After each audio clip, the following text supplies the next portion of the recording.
Picture this, you're on a sales call with a prospect, surrendering them left, right, and center, asking them all the right questions, you price drop, and then suddenly they hit you with the, I just can't afford it right now. Ouch. We've all heard it many times before, even myself. I mean, fuck. It's the number one objection I've heard ever.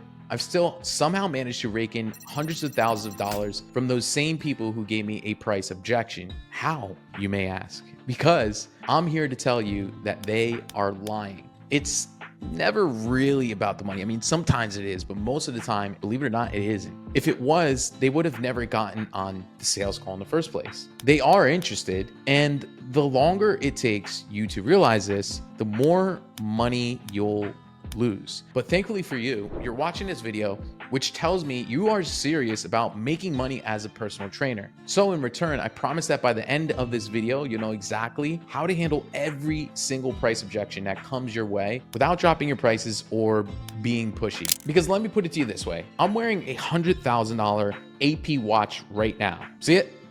There, proof, done. Now, if I walked around the mall and said, hey, who wants this watch for a couple grand? And they knew the watch was worth $100,000 and they knew they were going to get it, you think people would hesitate? Fuck no. They'd be fighting each other to get to their wallets first. They'd max out credit cards, they'd call friends, they'd empty savings accounts, whatever it takes, right? So when someone tells me they can't afford our fitness offer, what they're really saying is they don't see enough value yet. The problem isn't their bank account, it's their perceived value of your offer, right? And it's your responsibility to make them see that. But Eric, I still don't know what to do when they tell me it's too expensive. Don't worry, I got you. There's really only two psychological shifts you can use in these instances, and they're all gold. Trust me. It's the same exact shit I give to all my students, and they're all adding more than $10,000 a month in revenue left, right, and center. One, the problem magnifier. Make them feel the pain of not investing. So right now, your prospect doesn't feel the cost of staying stuck, right? Or else they probably move forward. Most buyers are more afraid of losing money than excited about making it. That's why, before I even talk about the benefits of coaching, I make them see what happens if they don't take action, what the cost of not moving forward is. So let's say you don't do this coaching program, or you don't find a solution to this problem.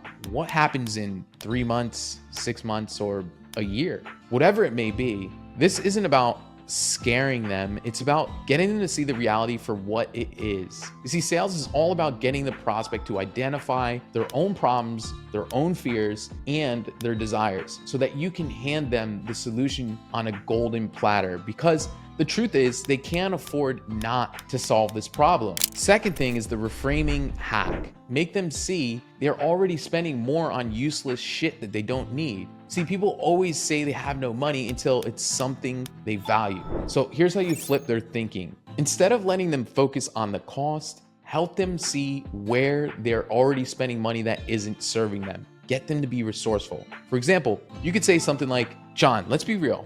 How much a month do you spend on, takeout, Netflix, drinking with your buddies, Amazon shopping, etc.? They'll now give you a number, and it doesn't really matter what it is, but you respond with, so you're already spending $200, $500, $1,000 a month on things, or whatever it is, that don't actually benefit you. What if for the next 90 days, you instead invested the same amount of money into something that does? Your health. Is that something you'd be opposed to? You see, this isn't about calling them out either. It's about making them see a new perspective. So next time you hear, I can't afford it, don't say, well, what if I give you a discount? No, man. Okay? Instead, flip the conversation. Either magnify their problems to make them see what happens if they stay stuck, or reframe their thinking and show them where they are already spending that money. Instead of spending on your bad habits, John, why don't we put it towards your good habits, towards you getting that six pack, feeling lean, feeling mean, getting your wife back. And if you want to master this even deeper, drop sales in the comments below and I'll send over my exact objection handling framework that closes high ticket clients like clockwork. Make sure you go like, subscribe, and go watch my other videos for more value like this. Let's turn your coaching business, man, into a high ticket closing machine. I'm Eric Anthony Klima, and I'll see you guys on the next one. Peace.